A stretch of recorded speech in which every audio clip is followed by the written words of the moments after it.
On March the 23rd, 1849, a man climbed into a wooden crate barely larger than a coffin. He carried nothing but a small container of water and a few biscuits. For the next 27 hours, he would travel 350 miles by wagon, steamboat, and railroad, spending portions of the journey upside down, his entire body weight crushing down on his head and neck. His name was Henry Brown, and when that crate was finally pried open in Philadelphia, he would emerge as something new entirely. Henry Box Brown, one of the most audacious freedom seekers in American history. Henry Brown entered the world around 1815 on a tobacco plantation called Hermitage in Louisa County, Virginia, about 45 miles from Richmond.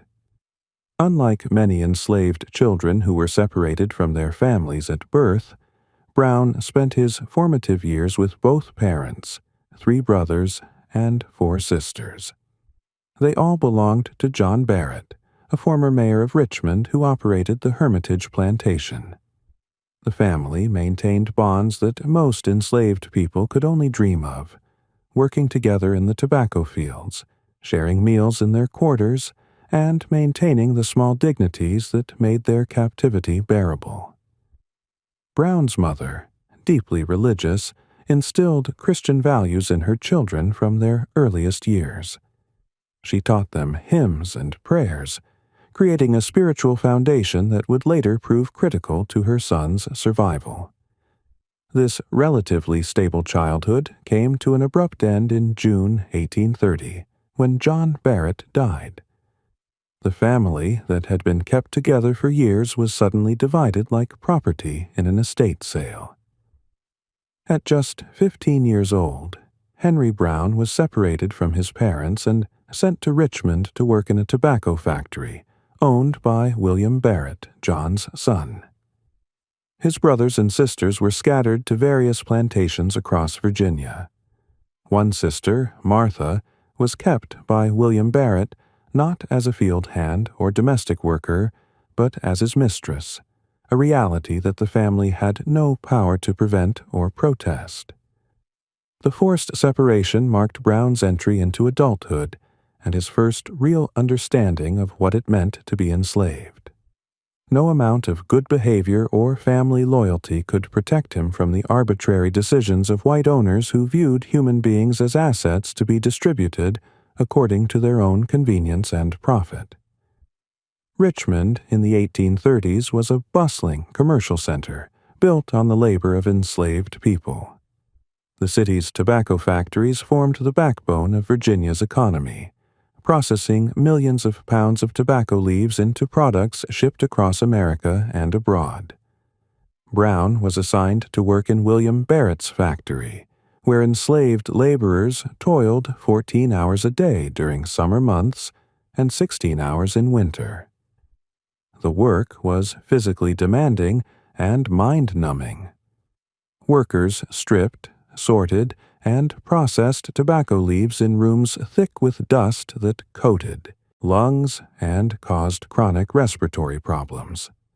The factory operated with mechanical efficiency, and Barrett expected maximum productivity from every worker.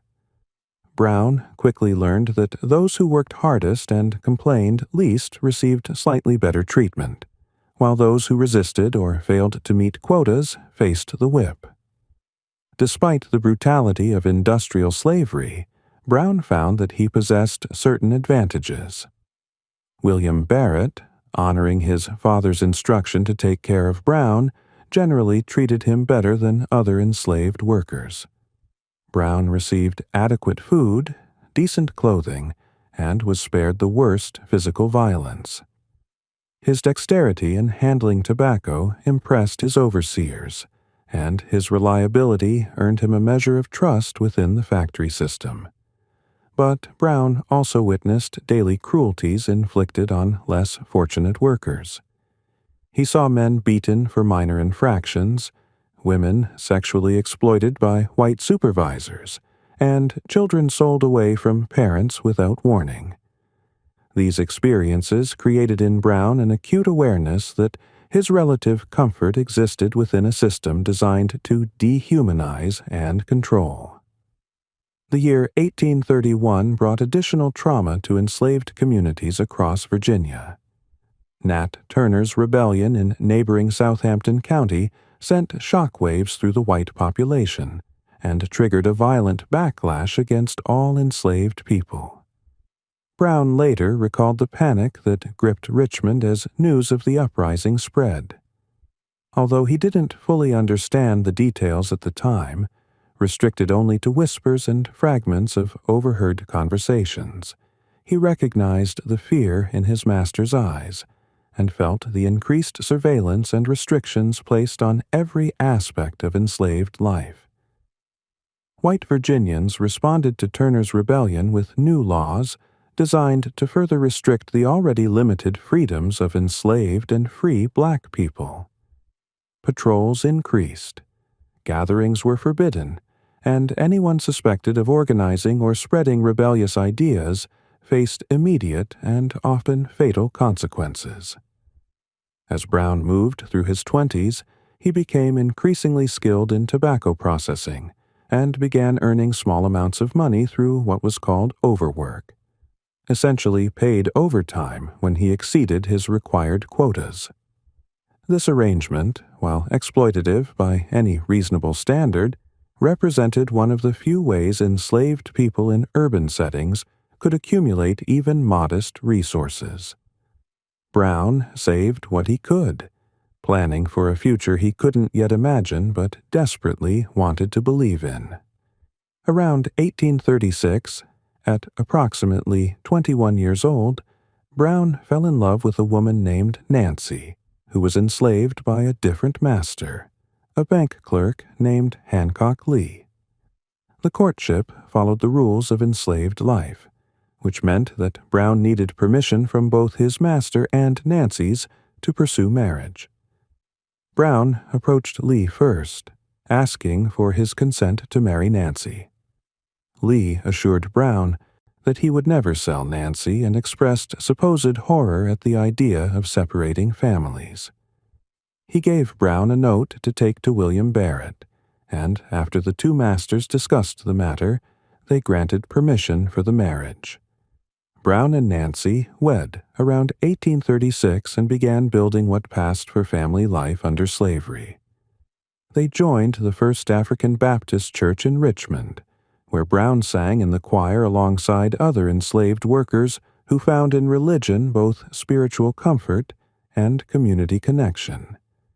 Using his overwork earnings, Brown managed to rent a small house where he and Nancy could live together, a rare privilege that provided them a degree of privacy and domestic normalcy that most enslaved couples never experienced. Over the next 12 years, Nancy gave birth to 3 children. Each birth brought joy mixed with the constant dread that characterized enslaved parenthood. Under Virginia law, children inherited their mother's status, which meant that all 3 of Brown's children belonged not to him, but to Nancy's master. Brown had no legal rights to his own offspring. He couldn't protect them from sale, couldn't determine their education or upbringing, and couldn't prevent them from being taken away at any moment. This reality haunted every interaction, every bedtime story, every meal shared as a family. Despite these fears, Brown worked tirelessly to keep his family together. He paid Nancy's master $50 annually, a significant sum representing much of his overwork earnings, to persuade him not to sell Nancy. He also paid $72 each year to rent the house where they lived. These payments represented a constant financial pressure, but Brown considered them worthwhile investments in preserving his family unit. Nancy's ownership changed hands multiple times during their marriage, each transfer bringing new anxieties. At one point, she was sold to Joseph Colquitt, a saddler and church member whom Brown later described as exceedingly cruel, with a wife who was even worse. They subjected Nancy to verbal abuse and occasional violence, criticizing her not for failing in her duties, but because her refined manner seemed inappropriate for an enslaved woman. Eventually, Colquitt sold Nancy to another saddler named Samuel Cottrell, who agreed to keep Nancy and the children in exchange for Brown's continued payments. But Cottrell proved no better than the others. When he fell ill, he asked the enslaved people he owned to pray for his recovery. After his wife mocked him for this request, Cottrell turned his anger on those who had prayed, including Nancy, demonstrating the arbitrary cruelty that characterized so much of enslaved life. August 1848 brought the catastrophe that Brown had feared since his marriage began. He returned home from the tobacco factory one evening to find his house empty. Nancy and all 3 children were gone. Without warning or explanation, without giving Brown any chance to say goodbye or make alternative arrangements, Nancy's master had sold her and the children to a Methodist minister in North Carolina. The sale was coldly efficient. Nancy, pregnant with their 4th child, was taken to the Richmond jail to await transport south. The 3 children, too young to fully understand what was happening, were locked in the same cell. Brown rushed to the jail and stood outside, watching through the bars as his family huddled together in the darkness. He had no money to purchase their freedom. He had no legal standing to protest their sale. He had no power to do anything but watch and weep. The next morning, Brown stood on a Richmond street as 350 enslaved people, bound in chains, marched past him toward the interstate slave trade that would carry them deeper south. Among them were Nancy and their 3 children.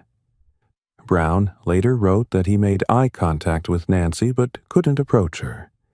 He couldn't hold his children one last time. He couldn't offer words of comfort or promise to find them someday. All he could do was stand there, tears streaming down his face, as his entire family disappeared into the distance.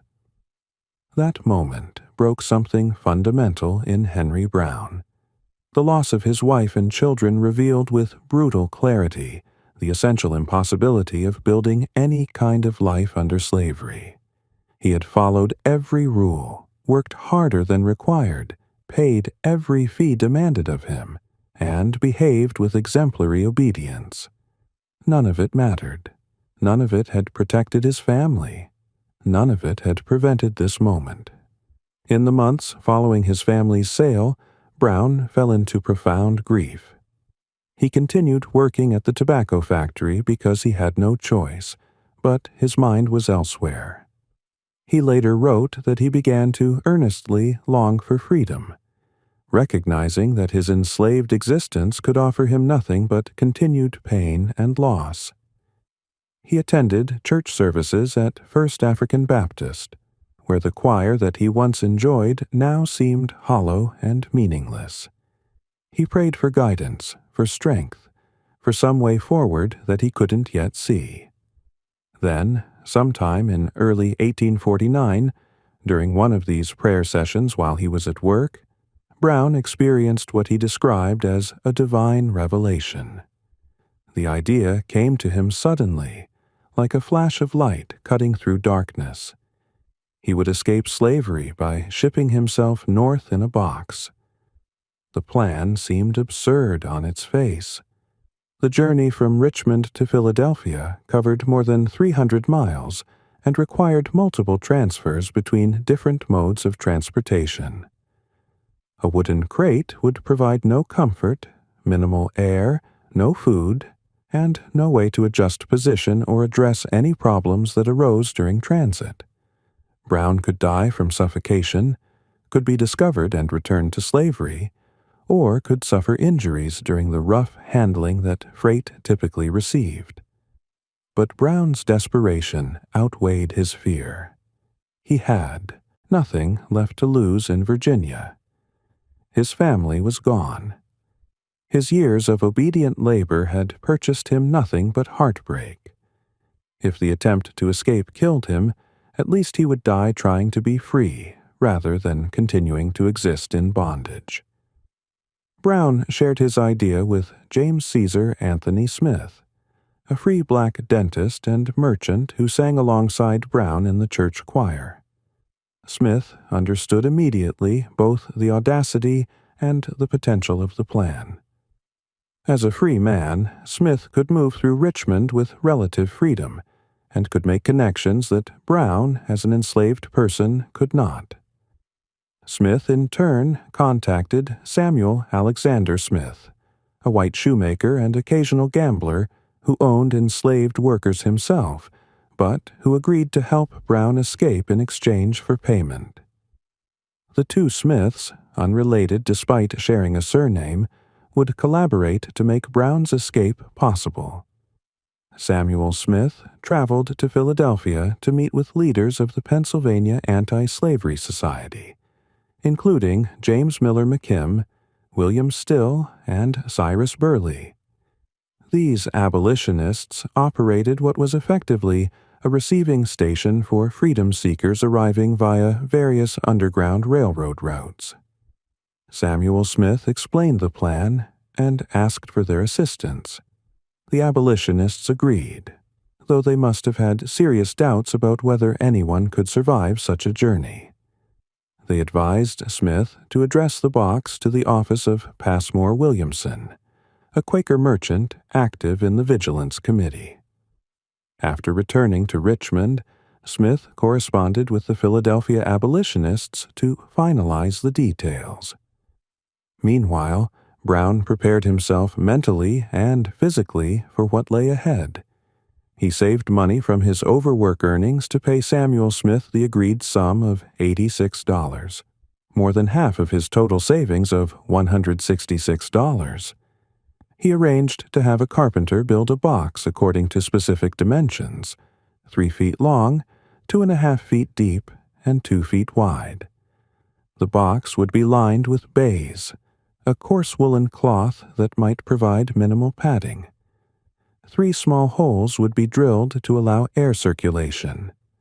The words "dry goods" would be painted on the exterior, along with "this side up with care" to encourage proper handling. On the morning of March the 23rd, 1849, Brown faced his final preparations. He needed a legitimate excuse to miss work that day, since his absence would be noted and investigated if he simply failed to appear at the tobacco factory. In an act of shocking self-mutilation born of absolute desperation, Brown burned his hand with sulfuric acid, producing a wound so severe that the bone was visible. The injury gave him the excuse he needed to stay home. That afternoon, Brown met with the two Smiths at Samuel Smith's shop. He brought with him a small bladder of water, not for drinking, but to bathe his neck in case the heat inside the box became unbearable. He carried a few biscuits for sustenance and a gimlet, a small hand tool that could bore additional air holes if necessary. These meager supplies represented the entirety of his resources for a journey that would last more than a day. The process of getting into the box must have been terrifying. Brown folded himself into an impossibly cramped position, knees bent, head down, body compressed into a space barely large enough to contain him. He weighed approximately 200 pounds, and the box had been built to accommodate his frame with absolutely no room to spare.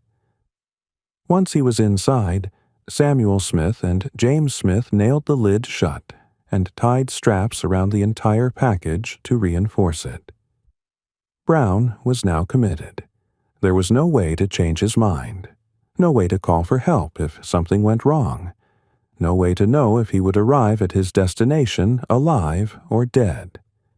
Samuel Smith took the box by wagon to the Adams Express Company office in Richmond.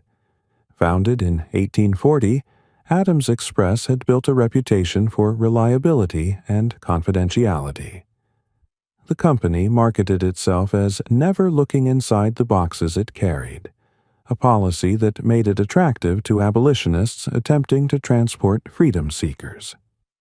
The journey began that afternoon.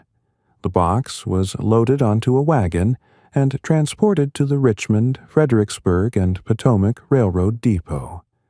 From there, it was placed on a freight car heading north. The railroad carried the box 56 miles to Aquia Landing on the Potomac River. At this transfer point, the box was supposed to be handled carefully, but in reality, freight handlers treated packages roughly, tossing and stacking them without regard for any markings about proper orientation. Brown felt himself being thrown, dropped, and turned upside down. At one point during the first leg of the journey, his box was positioned with the lid on the bottom, forcing Brown to stand on his head. His entire body weight pressed down on his neck and skull. The pain was excruciating. Blood rushed to his head until he thought his eyes would burst. His neck throbbed with agony. He later wrote that he felt certain he would die in that position, suffocated or killed by a stroke before he could reach freedom. Brown tried to shift his weight, to relieve the pressure on his head and neck, but the cramped space allowed almost no movement. Minutes felt like hours. He prayed desperately, asking God to deliver him from this torment or to grant him a quick death. Then, after what seemed an eternity but was probably only an hour or two, the box was moved again. Workers at Aquia Landing tossed it onto a Potomac River steamboat heading to Washington. The movement jarred Brown violently, but it also righted the box, returning him to the upright position indicated by the "this side up" marking.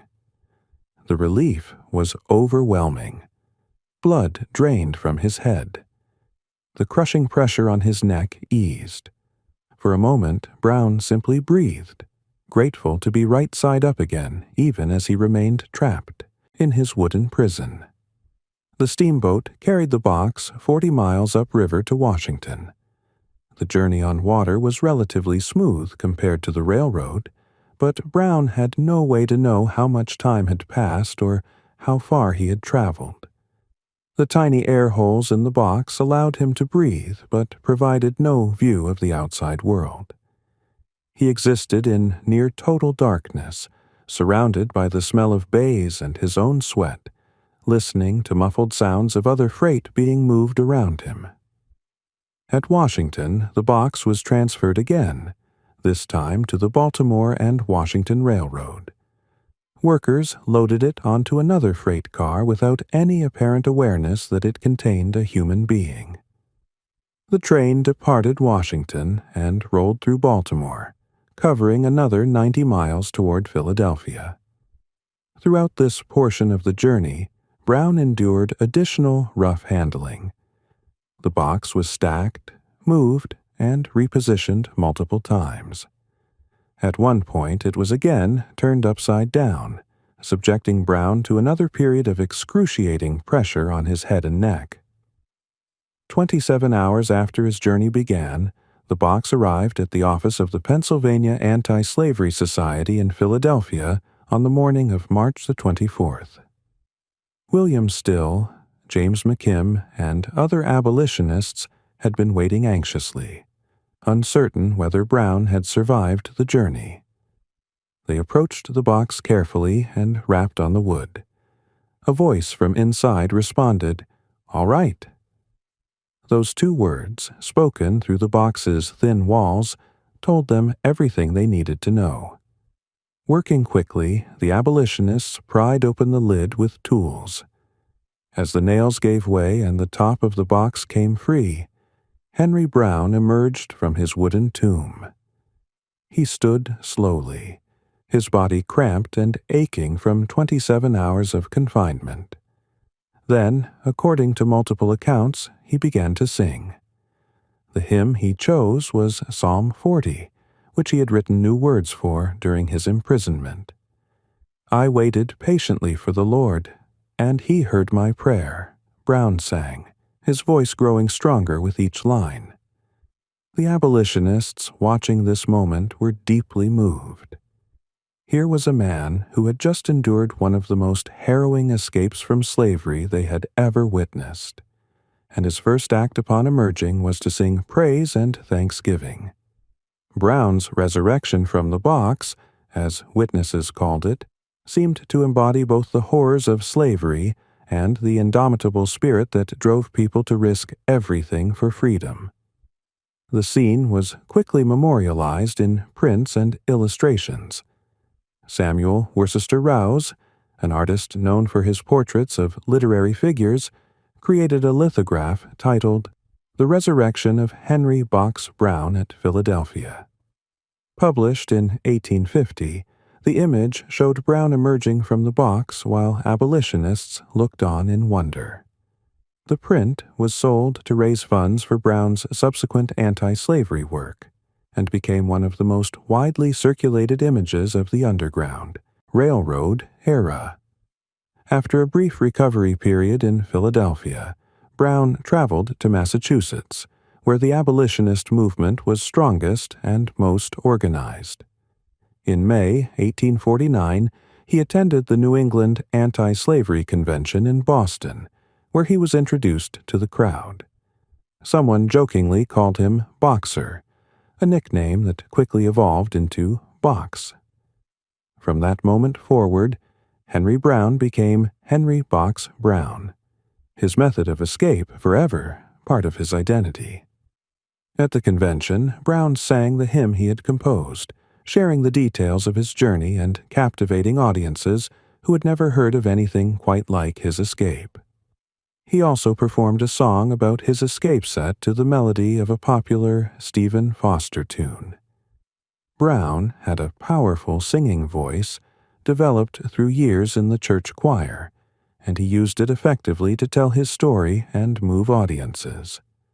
Brown's escape quickly became famous across the northern states. Within weeks of his arrival in Boston, abolitionists were sharing his story in newspapers, at public meetings, and in private correspondence. Frederick Douglass, who had himself escaped slavery 7 years earlier and had become the most prominent black abolitionist in America, was among those who learned of Brown's feat. But Douglass viewed Brown's publicity with serious concern.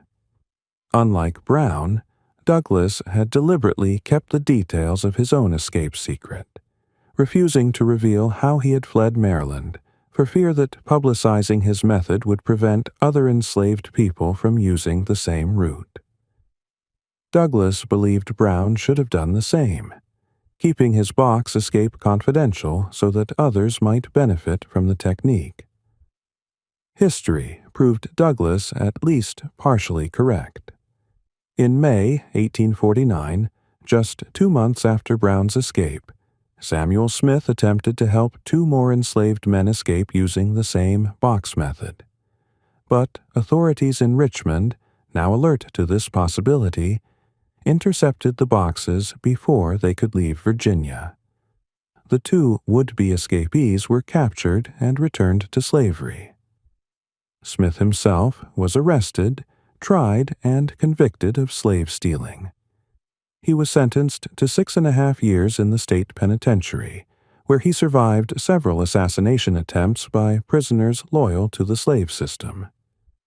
Meanwhile, James Caesar Anthony Smith, the free black man who had helped coordinate Brown's escape, was also arrested, but managed to secure an expensive attorney who won his acquittal. The persecution of the Smiths and the capture of other would-be box escapees seemed to validate Douglass's concern that Brown's publicity had closed off an escape route that might have saved others. But Brown faced a difficult choice. He had survived something extraordinary, and the abolitionist community wanted to use his story to advance their cause. White abolitionists in particular saw Brown's escape as a perfect narrative, dramatic, unusual, and guaranteed to attract attention to the horrors of slavery and the courage of those who fought for freedom. In September 1849, just 6 months after his escape, a white abolitionist named Charles Stearns published Narrative of Henry Box Brown, who escaped from slavery, enclosed in a box 3 feet long and 2 wide. The book was written partly in Brown's voice and partly in Stearns's, following the conventions of the slave narrative genre that had become popular in the northern states. The narrative combined Brown's personal story with broader moral arguments against slavery. It described his childhood at Hermitage, his separation from his family, his marriage to Nancy, and the devastating loss of his wife and children. It detailed his escape in terms specific enough to satisfy curious readers, while trying to frame the journey as a unique, unrepeatable event. Brown and Stearns traveled throughout New England during the fall of 1849, selling copies of the narrative and delivering anti-slavery speeches. Brown's presentations combined testimony about his own experiences with performances of the songs he had written. Audiences packed halls to hear him, drawn by the sensational nature of his escape and moved by his descriptions of family separation and the psychological torments of slavery. The narrative sold well, generating income that Brown used to fund his next project. In late 1849 and early 1850, Brown worked with Boston artist Josiah Wolcott and other painters to create what was called a moving panorama. This theatrical form, popular in the mid-19th century, consisted of a series of large paintings on canvas, rolled up like a giant scroll, and presented scene by scene with narration and music. Henry Box Brown's Mirror of Slavery opened in Boston on April 11, 1850, to enthusiastic crowds and positive newspaper reviews. The Boston Daily Evening Traveler called it one of the finest panoramas currently on exhibition. The panorama contained 49 scenes, each approximately 8 to 10 feet high, painted on a continuous canvas scroll. The images depicted various aspects of slavery, from the capture of Africans and the horrors of the Middle Passage to scenes of plantation labor, family separations, and escapes to freedom. Several panels specifically illustrated Brown's own journey, showing him being nailed into the box, the rough handling during transport, and his emergence in Philadelphia. Brown traveled with the exhibition throughout New England, narrating each scene and singing his hymns, while assistants slowly unrolled the canvas to reveal successive images. Part of Brown's performance involved a dramatic reenactment of his escape. He had constructed a replica of the shipping box, and during shows he would climb inside while assistants nailed the lids shut. After a few minutes, they would pry open the box and Brown would emerge, recreating his resurrection for audiences who gasped and applauded at the spectacle. This theatrical element troubled some abolitionists who felt that the entertainment aspects detracted from the serious moral arguments against slavery. But Brown understood something that more austere abolitionists sometimes missed. Spectacle drew crowds, and crowds meant influence and income. His performances walked a delicate line between testimony and entertainment, between witness and showmanship. The panorama toured successfully through the summer of 1850, but Brown's freedom was about to be threatened by new federal legislation. In September 1850, Congress passed the Fugitive Slave Act as part of a compromise designed to ease tensions between northern and southern states. The new law dramatically expanded the power of slaveholders to recover escaped enslaved people, even from free states. It required law enforcement officials in free states to assist in capturing freedom seekers. It denied accused runaways the right to testify on their own behalf or to receive jury trials. It imposed heavy fines on anyone who aided escaped enslaved people. And it created financial incentives for federal commissioners to rule in favor of slaveholders, paying them $10 if they certified someone as a fugitive, but only $5 if they released them. For Brown, now a famous public figure whose face and story were known across the North, the Fugitive Slave Act represented an existential threat. William Barrett, his former master, could potentially have him arrested and returned to Virginia regardless of how long he had lived in freedom. In October 1850, an attempt was made to kidnap Brown off the streets of Boston, though exactly who was behind the attempt and whether it was related to the new law remains unclear. Faced with this danger, Brown made the difficult decision to leave America entirely. In late 1850, he sailed to England with his panorama, joining other prominent freedom seekers including William Wells Brown and William and Ellen Craft, who had also fled the United States after passage of the Fugitive Slave Act. Brown arrived in Liverpool in November 1850 and quickly began building a new life in England. He settled initially in Manchester, where he worked to establish his panorama show in British cities. In May 1851, a second version of his autobiography was published in Manchester under the title Narrative of the Life of Henry Box Brown, written by himself. Despite the title's claim, Brown was likely not fully literate, and the book was probably written down by an unknown amanuensis based on Brown's oral testimony and memories. This second narrative provided more detail than the first edition, including information about his escape and lyrics to several of his songs. It also took a somewhat different tone, focusing more on describing the hypocritical actions of slaveholders and less on making abstract moral arguments. Brown toured England and Wales with his panorama throughout the 1850s. The shows were enormously successful, drawing crowds in virtually every town and city he visited. In May 1851 in Bradford, Brown staged an elaborate publicity stunt. He had himself packed into a box similar to the one he had used for his escape, then paraded through the streets of Leeds in a wagon before being brought to the music hall in Albion Street. There, on stage before a packed audience, he emerged from the box and presented his panorama. The theatrical restaging of his escape became a signature element of his British performances.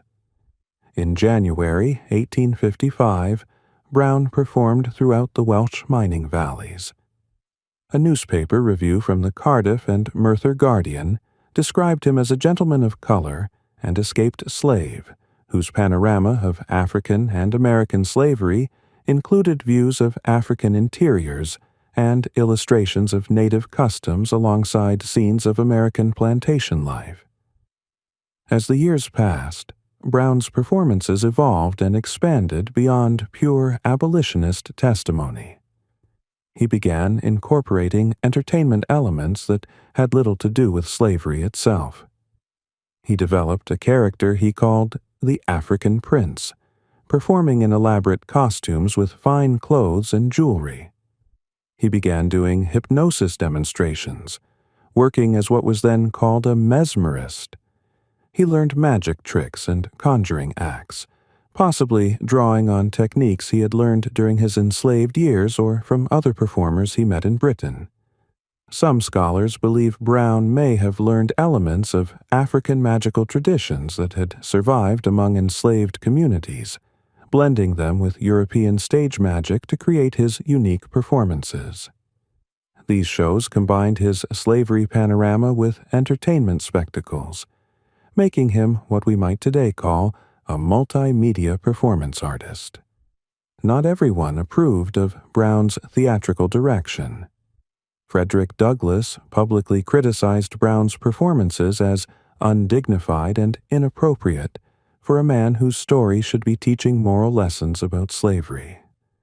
Douglas believed that formerly enslaved people had a responsibility to present themselves as serious, educated, and respectable to counter racist stereotypes. He rarely smiled in portraits or photographs, maintaining an austere dignity he felt necessary to earn white respect.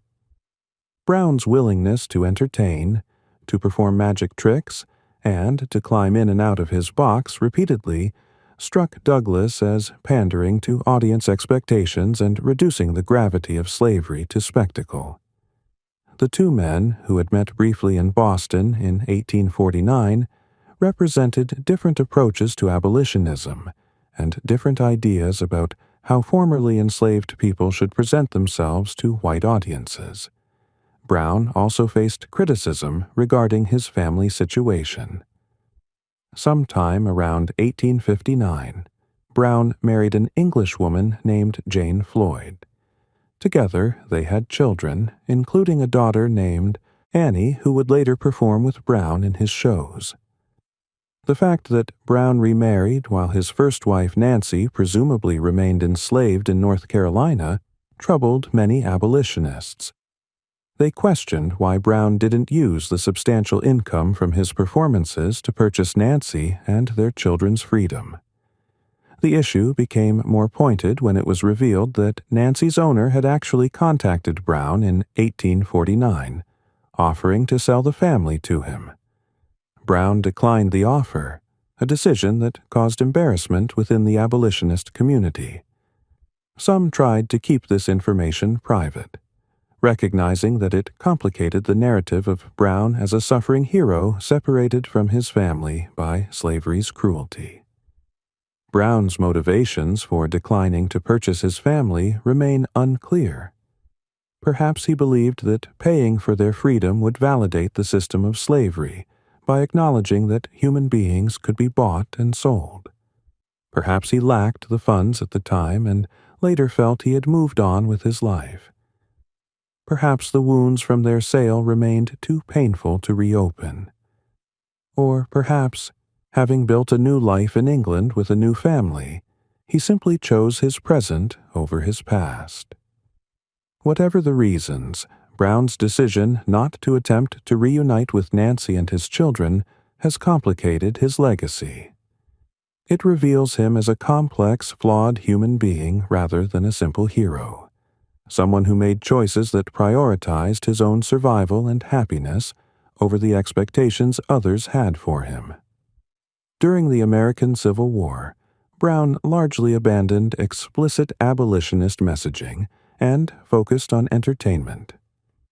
As the war made slavery's end increasingly likely, Brown's personal story became less immediately relevant to British audiences. He continued performing his panorama occasionally, but expanded into other historical topics. He developed shows about current events, performed as a magician under various stage names including Professor H. Box Brown, and continued his mesmerism acts. Tax and housing records indicate he lived in various English cities throughout the 1860s and early 1870s, supporting his family through constant touring and performance work. The life was difficult and financially precarious, but it was free. In 1875, after slavery had been abolished in the United States for a decade, Brown returned to America with Jane and their daughter Annie. He was approximately 60 years old, and his career prospects in England had likely diminished. Back in the United States, Brown found that his story still had an audience, particularly as veterans of the abolitionist movement aged and younger Americans became curious about the Underground Railroad era.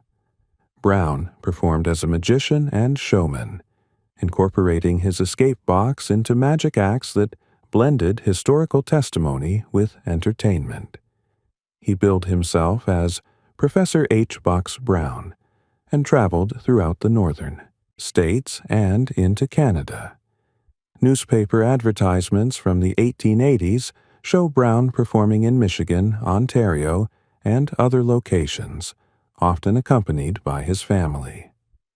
An 1883 notice mentions his Troubadour Jubilee Singers, suggesting he had assembled a musical group to accompany his shows. An 1889 review from the Brantford Evening Telegram in Ontario describes an evening at Wycliffe Hall, where Professor Brown and his family performed a unique entertainment that included Brown telling his slavery story, emerging from his box, and presenting various musical and theatrical acts. Brown settled in Toronto sometime in the late 1880s or early 1890s. He continued performing there until at least 1889, when newspaper records document one of his final shows. He lived in the city with his English family for nearly a decade, maintaining a household recorded in local tax records. Martha Cutter, a scholar who has extensively researched Brown's later life, discovered that Henry Box Brown died in Toronto on June 15, 1897. He was approximately 82 years old. He was buried in Toronto, though the exact location of his grave remains unknown. His death received little notice in American newspapers. The great abolitionist movement that had once celebrated his escape was long past. Younger generations knew slavery only from history books, and Brown's spectacular journey in a box had faded from immediate memory. What do we make of Henry Box Brown's life and legacy today? His story compels us to grapple with difficult questions about how we remember slavery and the people who fought against it. Brown doesn't fit neatly into conventional narratives of heroic resistance. He was neither a dignified spokesperson like Frederick Douglass, nor a militant revolutionary like Nat Turner. He was a working-class man, a tobacco factory worker who survived through dexterity and endurance rather than education or eloquence. He was willing to entertain white audiences, to perform magic tricks, to repeatedly climb into and emerge from a box for paying crowds. Some 19th century abolitionists saw this as undignified. Some modern scholars have criticized it as reinforcing racial stereotypes. But perhaps Brown understood something important about resistance and survival. He recognized that his story, no matter how many times it was told, could capture imaginations and provoke thought about slavery's cruelties. He recognized that performance and spectacle could be forms of witness, ways of forcing people to confront difficult realities they might otherwise ignore. And he recognized that formerly enslaved people had the right to define their own freedom, to live as they chose rather than as others expected them to. Brown spent 33 years in slavery, risked his life in a desperate escape attempt, lost his first family to the interstate slave trade, and built a new life across the Atlantic. After all that, he chose to spend his remaining years performing, entertaining, and, yes, emerging from a box over and over again to remind audiences what he had done to be free. Brown's escape itself remains one of the most audacious acts of self-liberation in American history. The journey he undertook was physically brutal and psychologically terrifying. He had no guarantee of success, no backup plan if things went wrong, and no way to communicate with anyone during his 27-hour journey. The fact that he survived it all seems miraculous, but his survival wasn't just luck. It required careful planning, trusted collaborators, a network of abolitionists willing to risk prosecution, and Brown's own extraordinary will to live and be free. His escape demonstrated the possibilities of the Underground Railroad while also highlighting its limitations. The box method was never going to work for large numbers of people. It required resources, connections, and a willingness to risk death that not everyone possessed. But it proved that creative resistance was possible, that enslaved people could use the very infrastructure of American commerce against the system that enslaved them. The fact that Brown mailed himself to freedom using the Adams Express Company carries particular historical irony. He literally turned himself into a package, into cargo, exploiting the same logic of commodification that had turned him into property in the first place. He used the American postal system, celebrated as a triumph of communication and commerce, to communicate himself right out of slavery. Scholars like Hollis Robbins have argued that Brown's escape demonstrates the power of American bureaucratic systems to both enable oppression and provide tools for liberation. The same railroad networks that transported enslaved people deeper south to cotton plantations also provided Brown his route to freedom. The same express companies that shipped commercial goods also, however unwittingly, shipped Brown to Philadelphia. Brown's legacy extends beyond his escape to his work as a performer and cultural figure. His moving panorama, Mirror of Slavery, represented one of the most ambitious artistic projects undertaken by any formerly enslaved person in the 19th century. The panorama combined visual art, music, narrative, and theatrical performance to create what we might today call multimedia storytelling. It brought the realities of slavery to British audiences who had never experienced it firsthand, using powerful images to supplement Brown's verbal testimony. The panorama also provided Brown with income and independence, allowing him to control his own narrative rather than depending entirely on white abolitionist sponsors. His later magic shows and entertainment acts, while controversial among some abolitionists, demonstrated that formerly enslaved people could define success on their own terms, could be entertainers and showmen, rather than just moral exemplars. Henry Box Brown forced white audiences in America and Britain to confront slavery's cruelties while refusing to be limited by others' expectations of how a formerly enslaved person should behave. He was complex, contradictory, and ultimately unknowable in many ways. He left behind 2 published narratives, numerous newspaper accounts, court records from a libel suit he won in England against a reviewer who questioned his story, and countless memories in the minds of people who saw his performances. He also left behind questions we can't fully answer. What happened to Nancy and their children? Did Brown ever try to find them after the Civil War? Did he feel guilt about his second marriage, or had he made peace with his decision? What did he think about in his final years in Toronto, looking back on a life that had taken him from Virginia tobacco fields to English music halls to Canadian stages? We can say with certainty that Henry Box Brown lived a life of extraordinary courage and resilience.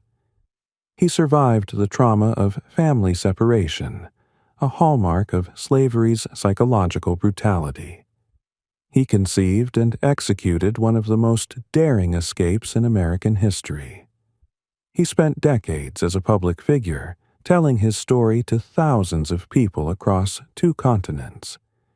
He supported himself and his family through constant creative work.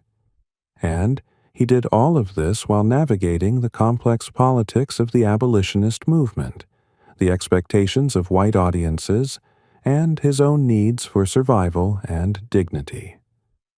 His life matters not because he was perfect, but because he was human, making choices in impossible circumstances, finding ways to survive and even thrive after experiencing losses that might have destroyed others. Today, Brown's story continues to resonate. Historians and artists have created documentaries, museum exhibits, operas, graphic novels, and performance pieces inspired by his escape. A monument stands along the Canal Walk in downtown Richmond, a metal reproduction of his shipping box marking the place where his incredible journey began. The Virginia Historical Society preserves the rose lithograph showing his emergence from the box in Philadelphia. Educational programs teach his story to new generations. And scholars continue to research his life, uncovering new details and asking new questions about what his story means for how we understand slavery, resistance, performance, and memory.